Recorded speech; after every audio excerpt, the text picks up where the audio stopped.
ఇక సీఎం రేవంత్ కు cinema theatre ప్రారంభోత్సవానికి వెళ్లే సమయం ఉంటుంది కానీ నిరుద్యోగులను కలిసే సమయం లేదన్నారు మాజీ మంత్రి హరీష్ రావు. సిద్దిపేట జిల్లా నర్మెట్టలో ఆయిల్ పామ్ ఫ్యాక్టరీని హరీష్ రావు సందర్శించారు. రేవంత్ రెడ్డికి అశోక్ నగర్ సెంట్రల్ లైబ్రరీకి వెళ్లే దమ్ముందా అని సవాల్ విసిరారు.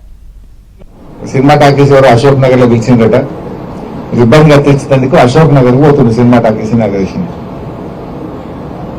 రేవంత్ రెడ్డి పోతున్నా అశోక్ నగర్ కానీ మరి ఎలక్షన్ల ముందు అదే అశోక్ నగర్ లో సెంట్రల్ లైబ్రరీకి పోయినావు యాదుకుందా?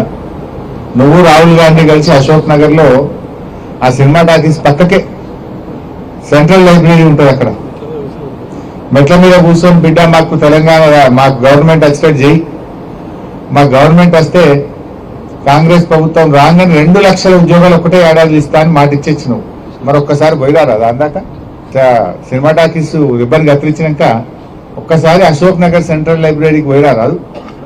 పోయి ఏం చేసినామో వాళ్ళకి ఇచ్చిన మాట ఏందో ఒక్కసారి మాట్లాడు. నిన్న దిల్సుఖ్ నగర్ లో పిల్లలంతా రోడ్ల మీదకి వచ్చి ధర్నా చేసింది. ఎన్నికల ముందు కాంగ్రెస్ వాళ్ళేమో 2 లక్షల ఉద్యోగాలు ఏడాది ఇస్తాం, గవర్నమెంట్ ఉద్యోగాలు ఇస్తామన్నారు.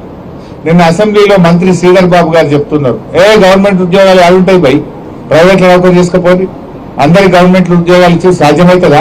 ఇది కాదు అని చేతులు ఎత్తేసాడు. బట్టి విక్రమార్క గారేమో జాబ్ క్యాలెండర్ అని చెప్పి జాబ్ క్యాలెండర్ పెట్టి జాబ్లెస్ క్యాలెండర్ చేసేసాడు.